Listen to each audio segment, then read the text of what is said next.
bonjour à tous les trois. Donc vous avez un micro chacun, super. Donc je vais juste vous présenter rapidement. Donc Guillaume Gralet, vous êtes journaliste high-tech chez Le Point. Jean-Michel Miss, vous êtes responsable des affaires publiques de la Fédération française des professionnels de la blockchain. Et Tom Benoît, vous êtes philosophe, essayiste et spécialiste de l'architecture et de l'urbanisme. Donc merci en tout cas d'être avec nous. Donc vous avez pu un peu suivre les discussions juste avant. Peut-être avant qu'on rentre dans le métaverse, blockchain et rentrer dans les sujets très techniques, donc sur l'aspect digitalisation de l'interview précédente, je ne sais pas si vous avez un avis, une vision de l'utilisation justement des outils digitaux dans le bâtiment. On ne le fait pas assez. Si vous avez juste une petite réflexion et une remarque, ce serait le bienvenu. Tom, on démarre avec vous. Alors, l'intervention était pleine de bon sens. Tout d'abord, je dois dire, la fin est très intéressante également. La mémoire collective, ça fait partie du devoir et plus aujourd'hui encore qu'hier, justement, à l'heure où on a une transition, on vit une transition métaverse, on se doit plus qu'hier de porter une attention précise à la mémoire dans l'architecture. Jean-Michel ? Oui, moi, effectivement, j'ai tenu à être présent parce que c'est important d'écouter le regard que vous portez aussi en tant que professionnel. Je pense qu'aujourd'hui, on voit bien que le bâtiment est d'une manière, comme notre société d'une manière plus générale, est soumis à des pressions exogènes et sont obligés d'utiliser la technologie numérique. C'était subi jusqu'à maintenant et je pense que la vraie évolution, c'est de voir de quelle manière cette technologie qui était subie va devenir une technologie qui va être gage, au contraire, d'opportunités, de relais de croissance. Et je crois que c'est un peu important. Le dit qu'on puisse parler de licorne dans ce domaine-là montre justement qu'on franchit un palier. Donc ça, c'est important. Et effectivement, les sociétés qui sont en capacité d'être des licornes, c'est celles qui réussiront à être à l'interface de la data et de l'art de construire. Important de pouvoir aussi sécuriser nos concitoyens. Je pense que l'évolution, on le voit bien, c'est plus de traçabilité, une réflexion sur le bas carbone, sur l'utilisation de l'énergie, sur les plans de déplacement urbains, professionnels, les mobilités. Et donc, ceux qui sont capables de capter la donnée, de la redistribuer, de créer de la valeur avec, pourront devenir des licornes. Guillaume ? Bonjour. Non, c'était très bien dit. Peut-être effectivement, ça peut faire un lien avec le métavers, l'utilisation de jumeaux numériques avant la construction notamment pourrait être très utile à l'avenir. Donc, et effectivement, en start-up dans le bâtiment, je ne connais pas beaucoup, mais il y a une boîte qui s'appelle Fermat que je trouve super intéressante qui bosse sur des matériaux décarbonés. Voilà. Merci en tout cas. Donc voilà, donc ça peut paraître ça peut paraître simple pour vous. Ce sont vos domaines Web 3.0, métavers, blockchain. Mais je pense que ce serait intéressant d'expliquer de quoi est-ce qu'on parle. Absolument. Alors, je réalise une émission de philosophie qui m'a amené à participer au premier sommet métaverse, justement, qui avait lieu à Monaco il y a quelques semaines. Et vous allez être étonné, mais personne ne parvenait à définir le métaverse, jusqu'à l'organisateur du sommet. Ah ben ça ne surprend pas du tout, en fait. Alors, j'ai cherché à apporter une définition qui me semble être, donc je le crois, plus ou moins précise, et je considère que le métaverse, quel que soit le domaine d'ailleurs sur lequel il s'exerce, que ce soit l'architecture ou autre chose, représente tout simplement l'informatique, le champ informatique numérique qui s'affranchit de la barrière de l'écran. De la barrière ou de la nécessité de l'écran. Jusqu'à présent, on avait une dimension matérielle qui était nécessaire dans le numérique et dans l'informatique. Aujourd'hui, avec le métaverse, on a une dématérialisation totale, c'est-à-dire qu'on peut se passer d'écran et qu'on s'en remet à une technologie holographique. Pour faire le parallèle avec votre activité, d'ailleurs, je pense qu'il y a deux segments dans le métaverse principaux à noter. C'est le corps du métaverse, premièrement, qui est le segment holographique, et d'autre part le segment énergétique, ce d'où provient l'énergie du métaverse, et sont les crypto-monnaies, donc la blockchain. Puisqu'à partir du moment où on a un champ d'activité, on a forcément un corps structurant et un apport énergétique. Et dans le métaverse, selon moi, c'est la blockchain, les crypto-monnaies qui représentent ce champ. Voilà pour ma définition du métaverse. Mais vous en pensez quoi ? C'est une bonne définition ? Oui, elle est robuste. En tout cas, je ne peux pas la contester sur le plan de sa construction intellectuelle. Parce que oui, c'est effectivement c'est pas une technologie de métaverse. Hein. faut pas le réduire justement simplement à une addition de briques technologiques. C'est aussi une manière beaucoup plus philosophique de concevoir à la fois son rôle, son statut, à la fois dans le temps et dans l'espace. Donc c'est une appropriation d'un espace qu'on dit virtuel, mais qui finalement est une forme d'extrapolation consciente ou inconsciente de ce qu'on est intrinsèquement ou de ce qu'on souhaite être dans un monde parallèle ou en tout cas dans une dimension augmentée. Et c'est l'addition de technologies qui ont permis cela, effectivement, à la fois le cloud qui donne cette souplesse d'utilisation, évidemment la blockchain et ses dérivés, smart contract, NFT, etc. Et puis, troisièmement, évidemment, des objets technologiques comme les casques de réalité virtuelle qui permettent de restituer cet espace, de lui donner corps. Et puis, il y a quand même une dose de créativité qui est pas fondamentalement techno, qui fera que ça sera ou que ça ne sera pas quelque chose qui va profondément bouleverser notre état de conscience et notre manière d'interagir dans le monde qui nous entoure.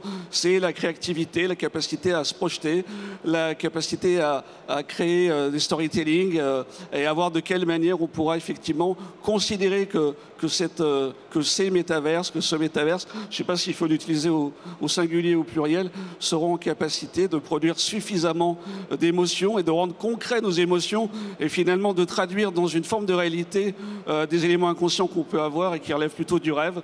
Donc c'est un peu ça, mais on voit bien, et ça a été dit, que le métaverse, vous avez deux écoles, ça va de Tim Cook qui vous dit que ça sert à rien, que ça se fera jamais, c'est quand même le patron d'Apple, puis vous avez de l'autre côté Mark Zuckerberg qui lui est rentré dedans à 300% et qui vous dit que c'est l'avenir de la révolution du numérique. Donc il n'y a pas vraiment bien prétentieux de donner une définition définitive. Guillaume. Ouais, c'est sûr qu'il y a plein d'approches du métavers qui, à chaque fois, ça m'impressionne. C'est pas du tout une notion nouvelle. Enfin, ça avait été émise pour la première fois, je crois, en 92 par l'auteur de science-fiction Neil Stephenson. Mais pour essayer de le définir, parce qu'effectivement, on a ce problème. Et vous avez raison, Jean-Michel. Tim Cook hier disait personne n'a de vraie définition du métavers. Et moi, je me suis un peu appuyé sur Matthew Ball, c'est un spécialiste américain du Web 3 et qui a été repris d'ailleurs par Philippe Rodriguez, qui est un grand spécialiste français. Et il définit 7 caractéristiques que je trouve assez intéressantes. Il parle de persistance, c'est-à-dire que le monde va continuer à exister même lorsque vous-même vous êtes déconnecté. De temps réel, c'est-à-dire que les expériences, vous allez les vivre en temps réel, en live. Vous allez avoir une communauté, une interopérabilité, c'est-à-dire qu'aujourd'hui, il y a plusieurs métavers qui se construisent. Pour en citer quelques-uns, on peut citer Sandbox, qui a été créé par deux Français, Arthur Madrid ou encore Sébastien Borgé, mais également le métavers de Facebook, Horizon World. Et donc, tout un des gros défis à venir, ça va être lorsque vous allez participer à la création de quelque chose et en devenir propriétaire, ce qui est une promesse du Web 3, est-ce que les biens que vous allez contribuer à créer et donc, d'une certaine manière, en être propriétaire, vous allez pouvoir les déplacer dans d'autres métavers. Ça, c'est un défi très intéressant. Il y a également la pervasivité, c'est-à-dire la porosité entre le monde réel et le monde virtuel qui est très importante. Et puis, bien sûr, il y aura tous les défis écologiques, mais ça, il faudrait... On va en parler, justement. On va parler. Alors, je me permets une digression par rapport à la porosité, ce qui est très intéressant lorsqu'on évoque le métaverse. Alors, je ne crois pas que le monde métaverse soit un monde parallèle. Je pense qu'il n'y a pas de lien entre la réalité et le métaverse qui serait un second monde. C'est une continuité de la réalité, une continuité numérique, comme l'industrie est une continuité de la réalité. L'industrie vient bousculer un environnement, donc on parlait justement au milieu du 19e siècle d'industrialisation de la société. On parle aujourd'hui de transition numérique, de transition métaverse, mais on ne va pas vers une société qui va devenir la société du numérique.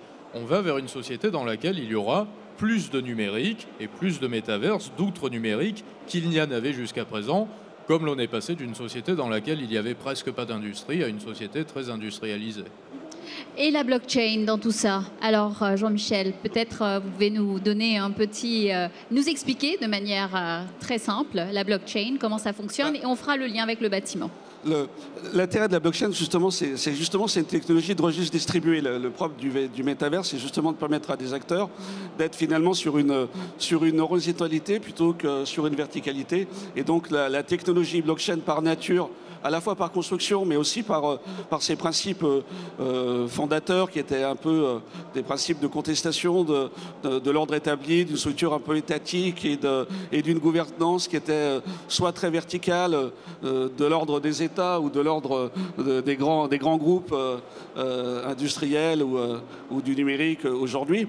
Et donc cette technologie blockchain, c'est la promesse de cette technologie, c'est justement la possibilité de rendre beaucoup plus horizontal, de rendre décentralisé l'accès à l'information, le stockage de l'information et surtout la capacité à partir de cette information qui est stockée, c'est ce qui est intéressant maintenant, de pouvoir créer dessus, d'implémenter à la fois des nouveaux modes de gestion des transactions, les smart contracts, les NFT, et évidemment construire pour le volet financier de la blockchain, le volet crypto-monnaie, une économie, parce qu'au-delà d'une capacité à échanger de l'information, il faut monétiser, il faut créer un modèle économique pour pouvoir maintenir ces blockchains et puis créer de la valeur à partir de cela. Et donc il y a le volet techno, structuration de données, conservation de manière décentralisée, capacité d'infalsifiabilité de la blockchain qui pour l'instant effectivement c'est encore le cas, c'était rappelé ce matin dans d'autres travaux, même si effectivement après il y a des problématiques qui se posent de savoir comment est-ce qu'on fait l'interaction entre la blockchain, le monde réel, comment justement les wallets et l'ensemble de la chaîne est sécurisé de sorte qu'on ne puisse pas y avoir accès, mais l'infalsifiabilité, puis la capacité aussi d'eurodatage, qui est une capacité extrêmement importante de la blockchain. Et pour répondre à votre question, on a aujourd'hui des startups qui seront peut-être des licornes demain, qui dans le domaine du bâtiment font des choses extrêmement pertinentes, c'est-à-dire par exemple lire à votre place les 15 000 pages d'un appel d'offres d'une grande société ou d'un grand donneur d'ordre public ou privé, et qui va faire que ces 15 000 pages sont parfois en français, parfois en anglais, avec des dates de remise de dossiers qui ne sont pas forcément les mêmes, et une incapacité quasiment matérielle aujourd'hui, à moins d'y consacrer des moyens délirants, de pouvoir suivre en temps réel, de s'assurer de l'eurodatage des documents, de la remise des documents aux bonnes personnes au bon endroit, de faire les correspondances de traduction pour vérifier que justement il y a une vraie symétrie par rapport à cela. Et donc la blockchain permet, pour finir, de retranscrire justement dans ce registre l'ensemble de ces opérations et de permettre à l'ensemble des parties prenantes à l'opération de construction, à l'ensemble des donneurs d'ordre de la chaîne de valeur du donneur d'ordre au dernier sous-traitant, à pouvoir justement construire une relation de confiance. Et je pense que c'est ça qui est le plus important en fait, parce que la technologie n'est qu'un moyen. Ce qui est important, c'est de construire une relation de confiance, de la maintenir et puis de faire en sorte que justement on puisse évacuer cet aspect parfois très rébarbatif, mais ô combien fondamental pour les problèmes de garantie, les problèmes juridiques qui sont liés à cela, les partenaires bancaires et l'ensemble effectivement des acteurs qui concourent à l'art de construire, puisqu'on est ici à Batimat.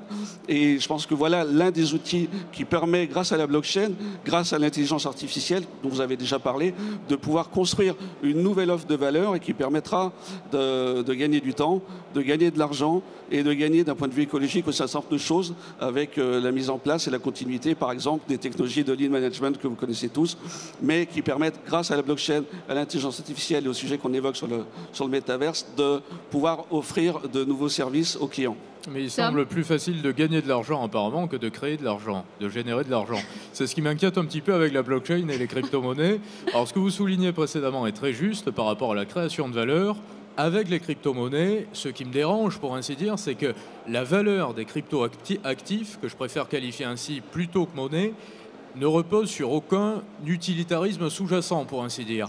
Il n'y a pas de rapport à la matière dans la valeur des crypto-monnaies. Et c'est ce qui est très dérangeant. Il suffit, c'est la base même du système monétaire, vous me direz, mais ça fonctionne à partir du moment où on a une seule monnaie, une monnaie traditionnelle. À partir du moment où on a plusieurs actifs de référence qui deviennent des monnaies et que l'on qualifie pourtant comme étant non fongibles, parce que c'est de là que vient le malentendu des crypto-monnaies. On considère que les crypto-monnaies sont non fongibles, mais que ce ne sont pas seulement des actifs et que ce sont des monnaies. Alors à partir de là, comment faire la différence entre des actifs et des monnaies ? L'or est un actif qui ne détient pas de passif. Mais ce n'est pas une monnaie, l'or, c'est une valeur, c'est un actif. Et les crypto-monnaies sont des crypto-actifs et pas des crypto-monnaies. Et il va être très compliqué, on va entrer selon moi dans tous les milieux. Alors là, c'est une digression plus financière qu'architecturale, mais par rapport à la numérisation de la société, la transition métaverse, dans la période de la multiplicité des valeurs et des supports. On va avoir différents blocs, différents champs politiques, différents conflits, de nouvelles sortes de conflits. Je reviens d'Ukraine d'ailleurs, j'étais avec le président Zelensky à Kiev il y a quelques jours. Différentes sortes de conflits et une multiplicité de supports monétaires également. Et il est fort probable que les crypto-monnaies deviennent dans un premier temps la référence monétaire du numérique d'ici un avenir relativement proche. Guillaume, vous vouliez rajouter quelque chose? Non, mais c'est super clair. Non, et moi j'aime bien définir la blockchain, en tout cas comme un peu un grand livre installé au milieu du village. Oui. En fait, ça permet à chacun de pouvoir inscrire une historique de transaction, par exemple, qui peut être consultée par tout un chacun. Donc ça, c'est la promesse d'authentification notamment, et qui peut être très intéressante. On en parlait tout à l'heure, à la fois dans la création d'une propriété, qui peut être partagée. On le voit dans certains NFT, et également l'établissement d'une nouvelle peut-être démocratie. En tout cas, c'est la promesse de Sébastien Borgé de The Sandbox. Et effectivement, il y a une déception récemment parce qu'on a vu que le cours des crypto-monnaies, dont on disait qu'elles dépendaient de tout sauf des États, et la promesse de ne pas s'envoler en temps d'inflation notamment, en fait, a réagi énormément à la situation internationale. Donc, en fait, on le voit également avec les stablecoins, par exemple, qui vont, dont le cours va reposer sur des devises actives. Donc, c'est un peu une certaine déception. Et peut-être que les cryptos ont besoin de nouvelles fondations, sans parler de l'écologie, on en parlait tout à l'heure, pour véritablement gagner la confiance du public. Alors, premièrement, vous parliez des États, très justement, je pense que les États vont jouer un rôle majeur, les banques centrales. J'apprenais il y a quelques jours que la BCE, la Banque Centrale Européenne, a mandaté Amazon pour créer un crypto-euro. Pourquoi est-ce que la Banque Centrale Européenne mandate Amazon pour créer un crypto-euro? On sait très bien que la monnaie de référence qui sera affiliée à l'Union européenne, à un État, à la France, à l'Union européenne, à d'autres systèmes financiers également, sera la crypto-monnaie, le crypto-actif, qui émergera le plus sur les années à venir. Pourquoi confier ceci à Amazon? C'est une question géostratégique, géopolitique. Oui, de la même manière qu'on confie à Amazon une partie de la gestion des données de la SNCF, par exemple. Il y a énormément de données publiques, y compris nos données de santé, par exemple, qui reposent en partie sur le cloud de Microsoft. Donc c'est pour ça qu'il faut encourager. Ce sont des outils de souveraineté qu'il faut absolument encourager. Des outils de souveraineté, absolument. Les startups françaises et européennes. Absolument. Parce que c'est la grande problématique aujourd'hui. On assiste à une fuite de capitaux sans précédent. On est un pays qui est encore puissant, la France, à crédit, d'une façon presque subliminale, qui ne le sera plus, selon moi, d'ici quelques temps, par rapport à cette politique qui est menée. C'est le cas également dans l'architecture, et on ne doit pas manquer le rendez-vous justement avec la transition métaverse, non pas parce que ça fait rêver, parce que c'est formidable, mais simplement parce que c'est là. C'est une confrontation de l'époque et qui dépasse totalement les ambitions individuelles. Vous savez, j'ai un ami qui s'appelle Rudy Ricciotti, qui est architecte à Marseille, qui travaille beaucoup sur le béton fibré, ultra performant. C'est une technologie qui peut être exportée, qui peut être achetée de l'extérieur à la France et qui va faire travailler des ingénieurs. Romain Ricciotti qui travaille justement avec son père Rudy sur cette technologie, des ingénieurs, des architectes français, des cimentiers français sont des technologies qui permettent de mettre en avant l'attractivité. Si demain vous avez une technologie métaverse totalement uniformisée en France sur le territoire, vous ne pourrez pas l'exporter et c'est à ce moment-là qu'on perdra en compétitivité. Justement, nous allons revenir un peu sur cette question de création de valeur dans le secteur. C'est ça aussi qui intéresse un peu les personnes qui sont dans la salle. Quelles sont les promesses finalement de ce nouveau monde, même si vous dites que ce n'est pas un monde parallèle, hein, ce nouveau monde pour la construction, le bâtiment et l'immobilier, quelles sont les possibilités?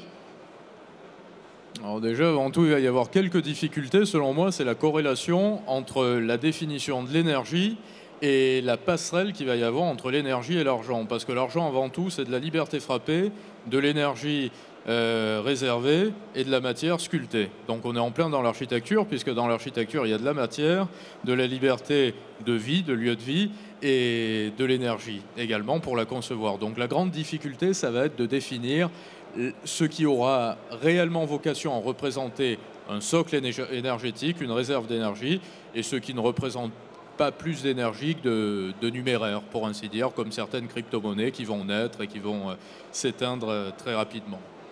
Jean-Michel? c'est vrai que la promesse de création de valeur dans le métaverse, elle est aujourd'hui liée. On le voit bien, qui a investi pour l'instant de manière assez forte le métaverse, si ce n'est l'industrie du luxe ou des industries qui ont à voir avec l'image d'une manière générale. Donc comment est-ce que, à travers l'image qu'on peut avoir, c'est le paradoxe d'ailleurs, c'est qu'elles ne créent pas de valeur parce qu'elles sont dans le métaverse, elles amènent dans le métaverse une forme de valeur parce que dans le monde physique, elles ont déjà une existence et une notoriété. Donc le vrai sujet, c'est pas de savoir si les grandes entreprises de l'industrie du luxe vont être dans le métaverse et vont de ce fait faire en sorte qu'un certain nombre d'objets NFT vont acquérir de la valeur grâce à cela.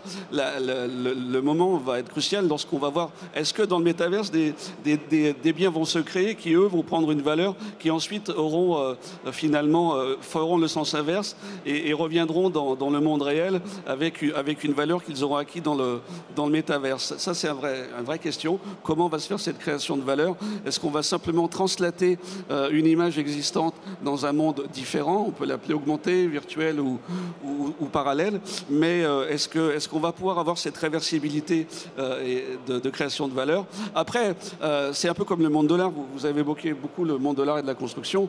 On est dans un monde qui se construit finalement dans le métaverse et quels sont les critères à un moment ou à un autre qui font qu'on met une valeur sur un objet? Il y a plusieurs façons de le définir. Est-ce que ce sera justement la notoriété? Est-ce que ce sera la capacité d'innovation? Je pense que l'intérêt du métavers, c'est aussi, il n'y a pas que l'innovation technologique, il y a l'innovation sociale. Je pense que ça peut permettre, et on le voit dans les différents univers métavers qui existent aujourd'hui, c'est de se re-questionner sur quels sont nos communs, alors nos communs numériques et puis nos communs de vivre ensemble tout simplement. De quelle manière est-ce qu'on va pouvoir créer une nouvelle manière de concevoir les relations sociales, soit dans le métavers, soit dans le monde physique. Je ne suis pas complètement schizophrène ni complètement transhumaniste, donc j'ai du mal quand même à imaginer qu'on puisse avoir un distinguo, sauf être vraiment pervers, un distinguo dans le métavers qu'on n'aurait pas dans la vie réelle. On peut toujours se transposer, se donner une image à travers un avatar,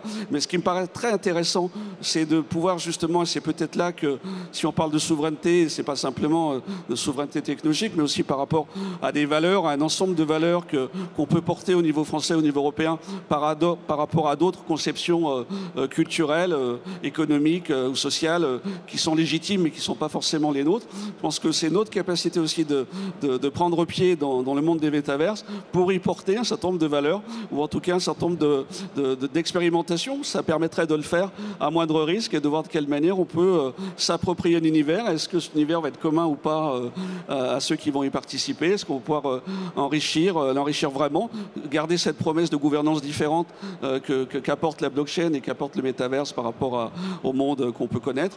Je pense que ça, voilà, des enjeux sociétaux, philosophiques qui sont aussi importants, culturels, sont aussi importants que de savoir si effectivement on va créer de la valeur au sens monétaire du terme, qui n'est pas le seul aspect, même si tout système doit finalement trouver un équilibre à un moment ou à un autre pour se développer. La vraie valeur, hein, pas juste financière, mais ça peut être le bien-être, ça peut être plein d'autres choses. Guillaume. Ouais, non, très, très rapidement, en fait, on peut avoir c'est ça qui est assez rigolo quand on se balade sur Decentraland, Sandbox ou d'autres, Roblox. C'est-à-dire qu'il y a des préoccupations très terre-à-terre qui peuvent vous sauter aux yeux. Moi, ce que j'ai bien aimé, c'était une manifestation d'avatar sur Decentraland qui protestait contre le prix de l'immobilier sur Decentraland. C'est-à-dire qu'on voit tout à l'heure, on a parlé des marques de luxe, on a vu aussi Carrefour s'acheter des îles. Là, on est plutôt sur The Sandbox. Et en fait, là, je pense que le bâtiment est concerné vraiment à juste titre par le métavers. C'est-à-dire qu'on va voir des métiers, architectes de métavers, etc., qui sont déjà très utile aujourd'hui, mais la véritable valeur pour moi, ça va pas être forcément les objets qu'on va créer, qu'on va posséder à plusieurs, mais en tout cas pour avoir envie de vivre en partie sur ces mondes immersifs, ça va être la création des expériences. C'est un peu pour cette raison qu'on voit des artistes comme Snoop Dogg, il y en a d'autres, il y en a qui ont essayé où il y avait personne à leur concert, c'était mal fichu, mais il faut créer des expériences que vous allez pouvoir avoir, qui sont difficiles à répliquer dans le réel, et c'est là qui va être tout l'enjeu à l'avenir, je pense. C'est là qu'apparaît la magie du métaverse, alors. Alors, j'ai beaucoup d'amis architectes, et j'ai échangé avec Jean Nouvel également, que j'ai invité dans mon émission il y a 3 mois, au mois de juin, qui est très inquiet par rapport à la transition numérique, et qui me disait d'une façon très claire, précise et presque prosaïque, on est en train de mourir, les architectes, on est en train de disparaître, c'est un métier qui est mort, c'est une profession qui disparaît. Jean Nouvel, le plus grand architecte de ce pays, qui dit ça, c'est quand même assez fort, c'est assez symbolique. Les commandes publiques aujourd'hui sont exigées sur des rendus numériques avec des logiciels comme AutoCAD, ArchiCAD, qui sont le tremplin vers la mort de l'architecte. Donc est-ce qu'il n'y a pas également une responsabilité politique cette fois-ci, puisque le bâtiment, l'architecture, si c'est un art, et ça n'est un, c'est le premier des arts, est un art politique, et le bâtiment est un segment de l'architecture. Est-ce qu'il n'y a pas une responsabilité politique pour juguler l'excès de métaverse ou l'excès d'engouement à l'endroit d'une folie numérique, en quelque sorte? Personnellement, je le pense, je le crois. Concernant les expériences, j'ai jamais constaté autour de moi autant de décadence physique, de déviance physique, de diabète précoce, de cancer plus farfelus les uns que les autres depuis quelques années. Donc on doit se poser des questions également à ce niveau-là. Ça fait partie des déviances du métaverse. Plus il y aura de métaverse, plus il y aura d'ondes, plus il y aura d'ondes, plus il y aura de cellules cancéreuses qui apparaîtront par rapport à ces expositions, moins il y aura de mobilité, plus il y aura de diabète. Donc il faut se poser ces questions-là également. Je pense que c'est important au-delà de l'école. Guillaume. Ouais, c'est ce que dit Michel Desmurger avec le neuroscientifique lyonnais, avec la fabrique du crétin digital notamment. Il explique qu'on bouge moins, on a des maladies qui peuvent être liées à nos yeux, et il est très inquiet sur la situation des adolescents. Donc peut-être, je vais aller très très loin, mais il faudra quand même qu'on parle un peu d'écologie. Absolument, c'était... Il y a un projet de Meta en ce moment qui bosse avec Carnegie Mellon, qui bosse sur une peau artificielle. Et tout l'argument de Meta et des avocats des métavers, c'est de dire que on va pouvoir, d'ailleurs on le voyait dans une vidéo de Mark Zuckerberg, qui avait cette peau artificielle, c'était de la science-fiction, mais on fait de l'escrime avec Jean-Michel. Et il va ressentir, si je le touche à son épaule droite, avec mon épée virtuelle. C'est tout le pari, c'est-à-dire de pouvoir être dans un métavers sans être affalé sur un canapé. C'est un des défis à relever. Ouais, donc de forcer les gens à faire du sport et à être en bonne santé. C'est tout pour ceux qui ont vu le film de Spielberg, qui est plutôt pas mal quand même, dans Ready Player One, ouais. qui montre un peu ce que ça peut être comme dérive, effectivement. Mais c'est vrai que la sédentarité qui est liée effectivement à l'utilisation de ce type de technologie, le problème cognitif que ça peut poser, effectivement, le fait de ne plus ressentir les choses de manière directe, mais simplement de se les représenter. Et donc, d'où la nécessité d'avoir des capteurs, d'avoir des peaux artificielles qui permettent de restituer un environnement, enfin du moins des sensations physiques dans un environnement qui, lui, est complètement virtualisé. Effectivement, ça fait partie des enjeux. C'est pas si nouveau que ça, parce que finalement, quand on va chercher des sensations dans certains parcs d'attractions ou autres, c'est ça qu'on va chercher. Donc finalement, on remet dans le métaverse, il faut remettre dans le métaverse des sensations physiques, des besoins d'utiliser des outils qui sont aussi vrais dans le monde réel. Qui sont aussi dans le monde réel. Pour ce qui est de ce qui a été dit tout à l'heure sur la construction, les architectes aujourd'hui, nous on a une conception de l'architecte qui est un artiste, plutôt un artiste sculpteur qu'un ingénieur de la construction. Dans le monde anglo-saxon, la fonction d'architecte, entre les grands cabinets anglo-saxons font beaucoup moins que nous ce distinguo entre l'ingénieur et le bâtisseur et l'artiste. Donc c'est aussi une conception culturelle. Je parlais tout à l'heure de choses qu'on doit défendre si on souhaite le faire. C'est aussi une manière de conserver, si c'est notre souhait, je pense que c'est notre souhait, de garder quand même une particularité dans un monde qui est évolutif. Mais on voit bien que la standardisation, nous, l'intérêt de ce qu'on fait à la Fédération, c'est ça. C'est aussi de réfléchir de quelle manière on se projette dans les outils de certification, de standardisation et de normalisation sur le plan réglementaire, parce qu'on utilise tous aujourd'hui le BIM dans l'ordre de construire. Le BIM, finalement, c'est quelque part le BIM ou l'ABIM, je ne sais pas si on pourrait le mettre comme ça, mais c'est une manière de dématérialiser justement ce qui peut avoir évidemment beaucoup d'avantages par rapport à la traçabilité, par rapport à l'écologie, justement, au recyclage, au réemploi, à tout un tas de sujets, mais aussi c'est une manière finalement de rendre numérique quelque chose qui intrinsèquement relève de la sensation d'habiter la ville. Et vous avez raison, c'est quand même quelque chose qui est relativement politique, parce que si on revient aux racines, c'est quand même la politique, c'est l'art, c'est la gestion de la cité. Donc je pense que c'est pas complètement stupide de penser que le politique, je ne dis pas les politiques, mais Les le politiques doit se réapproprier effectivement l'art de construire et c'est un vrai sujet. On parlait de la santé, on va parler de l'écologie, il nous reste encore quelques minutes, mais sur le sujet de la santé, pour en finir, moi je discutais récemment avec Gérard Bronner et sur le temps de cerveau, et je dis on a récupéré du temps de cerveau pour faire des choses intéressante, contrairement aux générations. Disponibilité de disponibilité de cerveau, exactement. Et à un moment, avec l'arrivée de toutes ces technologies du métaverse et tout ça, est-ce qu'on est en train de faire un bon usage de ça? Et on parlait de santé, et je pense que c'est lié. On se dit, bon, on a récupéré tout ce temps de disponibilité de cerveau, et finalement, qu'est-ce qu'on en fait de ça? Et on arrive à vraiment des sujets qui viennent directement impacter la santé. Donc ça, c'est aussi un sujet parmi les dérives, avant de parler d'écologie. Et en même temps, on n'a jamais eu autant envie de fuir la réalité. Alors ça, c'est l'une des grandes questions philosophiques ou l'une des grandes théories, échapper à sa propre réalité pour accéder un temps soit peu au bonheur, mais plus aujourd'hui qu'hier. On est dans une société qui est, pour ainsi dire individuellement et collectivement, jugée comme inintéressante. La plupart des personnes, vous et moi, qui existons, qui évoluons aujourd'hui, sommes conscients que la société est décadente, que les temps sont difficiles, que la valeur est de plus en plus compliquée à générer, que l'univers est hostile, que l'environnement est hostile, qu'on a consommé beaucoup trop de réserves naturelles également et qu'on ne pourra pas aller à ce rythme-là très longtemps. Donc il va y avoir, pour faire le parallèle également et la passerelle avec le sujet écologique, un grand dilemme, parce qu'il ne peut pas y avoir de transition numérique simultanée à une transition écologique. Le numérique consomme et par extension, par définition sémantique, est contre-écologique.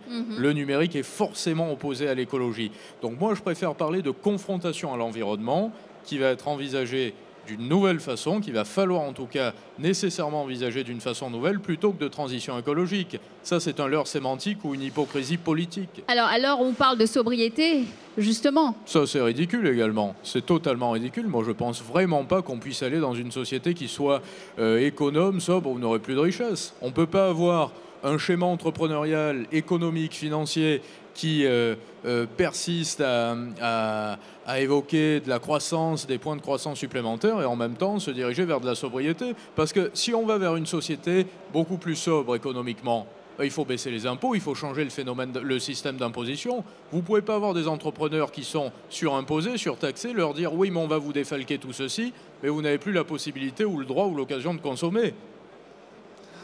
Je prendrai une image simplement. C'est vrai que la décroissance sur le plan numérique, ça revient finalement à vouloir redescendre un tapis roulant, un escalator en marche arrière. Mais bon, on va descendre de quelques marches, mais l'escalator d'une manière globale va progresser dans sa trajectoire. Je pense que là, on est vraiment au cœur de réflexions qui ne sont pas liées proprement aux enjeux de transformation numérique, qui sont liées à une vision politique, pour le coup, de savoir dans quel monde on a envie d'évoluer et de voir de quelle manière, dans ce monde qu'on va construire, qu'on va laisser à nos générations futures, présentes déjà d'ailleurs, on va pouvoir construire un système qui soit plus sobre, plus respectueux. On est finalement que les locataires à titre très précaire de la planète, et voir de quelle manière le numérique va pouvoir nous accompagner.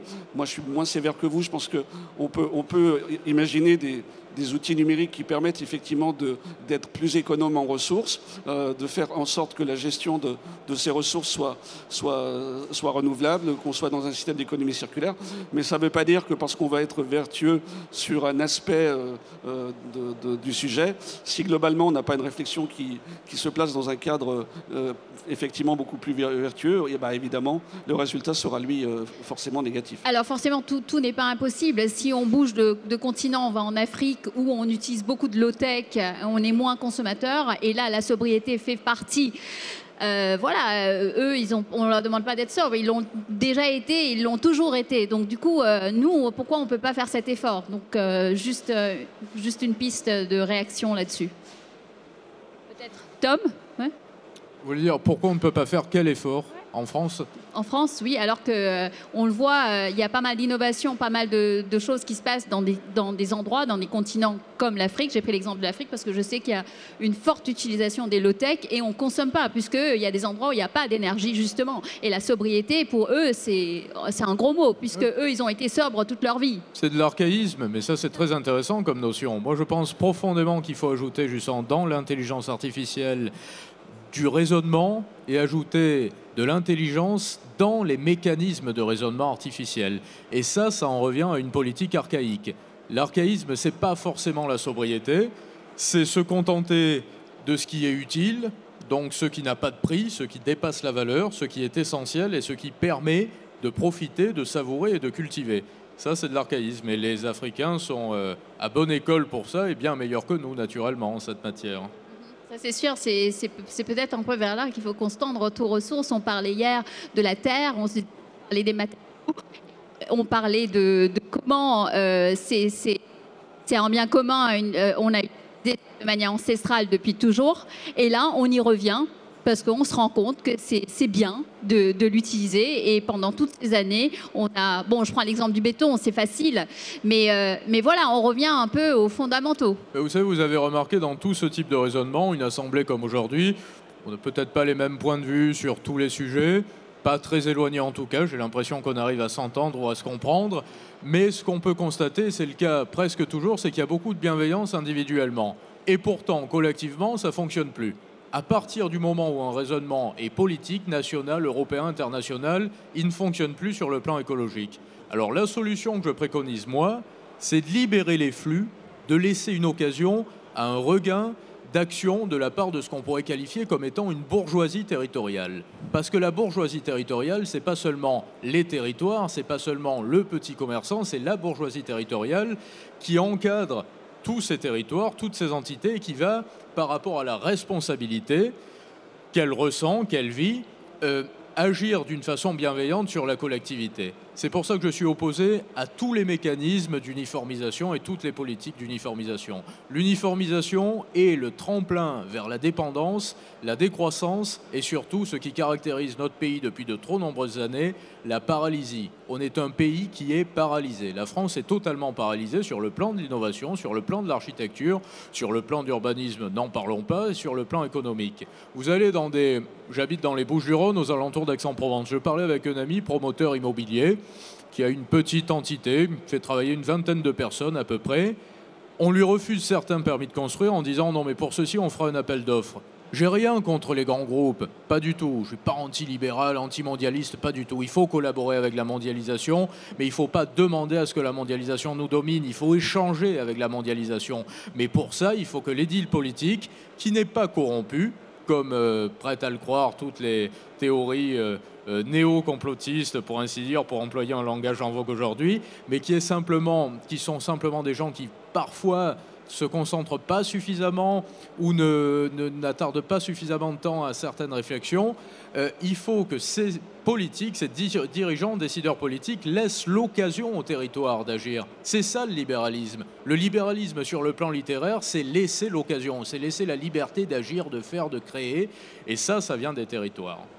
Voilà, on n'a plus le temps, un débat passionné et passionnant. Je ne sais pas si vous avez des questions. En tout cas, on n'a pas beaucoup de temps. On va peut-être en prendre une ou deux de la salle. Si vous en avez, n'hésitez pas. Monsieur, apparemment. Merci. Merci. Je voudrais que M. Tom Benoît revienne sur la définition de la bourgeoisie territoriale, sincèrement. Une définition de la bourgeoisie territoriale. Vous avez essayé d'entamer, je n'ai pas bien compris. Alors la bourgeoisie territoriale, pour prendre un exemple, c'est le gros commerçant. C'est celui qui possède plusieurs commerces, plusieurs industries sur le plan territorial, mais qui est né dans un territoire, qui possède des biens à usage d'habitation sur ce territoire et qui vit sur un territoire. C'est-à-dire que c'est une bourgeoisie qui a une responsabilité par rapport à un territoire déterminé. C'est pas... de grandes fortunes ou de grands groupes ou des lobbies ou des start-up ou des licornes. Ce sont des gens qui vivent dans un schéma très libéral pour qui l'unité de mesure et l'unité de réussite s'expriment en argent, en monnaie traditionnelle, mais qui ont également un attachement profond à un territoire. Voilà ce que j'appelle la bourgeoisie territoriale. Et que feraient alors les politiques? Pardon? Que ferait alors le politique par rapport à la cité? Mais c'est exactement pareil. On peut parler de politique, on parle de politiques locaux également. Et là aussi, ce que je qualifie comme étant la bourgeoisie territoriale, qui selon moi est une classe qui est totalement prise à la gorge aujourd'hui, s'inscrit parallèlement aux élus locaux qui eux aussi sont pris à la gorge. Les maires n'ont plus de pouvoir. Comment est-ce que vous expliquez aujourd'hui en France qu'on ait des maires qui soient payés, qui sont bienveillants, qui plus est, qui sont élus par une population, on est en démocratie, et qu'on dise à ces maires non mais vous ne saurez pas voter les lois, vous ne saurez pas les appliquer. C'est un petit peu comme en Europe lorsqu'on vote mal, pour ainsi dire, et qu'on nous dit mais vous avez mal voté, c'est pas ça la démocratie, vous allez voter mieux, c'est-à-dire vous allez voter l'inverse et même vous ne voterez pas, on fera passer autre chose. Non, ça c'est pas la démocratie. Et même, je vais vous dire, je suis très objectif à ce niveau-là, parce que je ne suis pas le premier à défendre la démocratie à tout train, parce que la démocratie peut avoir également des méfaits. Mais si on est en démocratie, à partir de là, il faut y être réellement. Et cette démocratie-là, cette démocratie locale, qui plus est, personnellement, elle me va très bien. Elle fonctionne très très bien et elle me va très bien. Donc on redonne plus de pouvoir à la bourgeoisie territoriale, aux jeunes des territoires, aux élus locaux de chaque territoire, et je vous promets que tout ira pour le mieux. Merci Tom. On va quand même prendre des questions sur la blockchain, le métaverse, s'il y en a aussi. Donc on a une question, si ça concerne blockchain, métaverse, Web3. Bonjour. On modélise aujourd'hui les bâtiments, que ce soit en structure, en MEP, etc., qu'on met sur des plateformes comme celle de Trimble, Autodesk, qui sont privées. Quand vous parliez de la blockchain, vous parliez du livre au milieu du village. Est-ce que vous pensez qu'il y a dans le métaverse une possibilité de mise en commun finalement de tous ces modèles pour une inspiration, un partage des connaissances? Oui, c'est une très bonne question. Mais je pensais tout à l'heure, en vous écoutant, à la notion d'écologie, la notion de progrès. Aujourd'hui, on est plus sur une question... les modèles économiques aujourd'hui qu'on connaît, Tesla ou autres, on passe d'une notion de possession à une notion d'usage. On regarde plutôt quel usage on peut faire d'un bien plutôt que la nécessité absolue qui serait pour le coup une forme de réussite sociale d'être propriétaire d'un bien. Et je pense que l'intérêt des modèles de représentation nouveaux qu'on peut créer dans le métaverse, justement, c'est des interactions sociales et de voir de quelle manière la création, pour le coup, de valeur, c'est-à-dire de capacité à avoir une autre approche sur des sujets forcément complexes, comment cette approche peut se traduire ensuite de manière opérationnelle. Et c'est vrai que dans l'art de construire, dans le bâtiment, dans la manière de posséder un bien, on voit bien que grâce au métavers, grâce à la blockchain, aujourd'hui, on peut être propriétaire d'une parcelle d'un bien sans être en capacité forcément de l'acquérir de manière entière. Donc le cas d'usage qu'on va pouvoir créer par rapport à cette nouvelle réinterprétation de cette notion de propriété individuelle peut être une manière de répondre à votre question. On peut avoir envie dans un monde réel de pouvoir finalement matérialiser ce qu'on va pouvoir expérimenter dans un monde parallèle, virtuel, décalé, augmenté. Et je pense que c'est l'un des intérêts, dans ce qui est le plus intéressant dans ce qui se fait en ce moment sur la blockchain, c'est de voir justement de quelle manière on réinterprète cette manière d'habiter, d'avoir des communs partagés, à la fois dans les usages qu'on peut faire des lieux et dans ce qu'on peut faire même des lieux, et la capacité à pouvoir réinventer aussi l'organisation spatiale et sociale d'un territoire. Je pense que c'est quelque chose d'important. Et après, la question, c'est comment est-ce qu'on va pouvoir, d'une certaine manière, rémunérer. Est-ce que cette rémunération passera par des NFT, par des tokens, des utility tokens? Donc est-ce qu'on va pouvoir acquérir finalement un droit qu'on pourra exercer ensuite dans le monde réel? Est-ce qu'on pourra créer une nouvelle manière d'habiter? Est-ce qu'un architecte pourra inventer effectivement un méta-architecte pourra inventer une nouvelle manière de consommer de l'espace de manière plus intelligente? Et ensuite, est-ce qu'il pourra se rémunérer pour cela dans le monde réel? Je pense que c'est, à mon avis, une des plus belles créations de valeur qu'on puisse faire dans le métavers, c'est cette capacité à pouvoir réinventer un imaginaire collectif et d'améliorer finalement le sort commun en tenant compte des principes d'être un peu plus parcimonieux, un peu plus respectueux de nos environnements et de la manière dont on va laisser cette planète encore un peu pendant quelques milliards d'années dans l'état où on l'avait trouvée. Merci.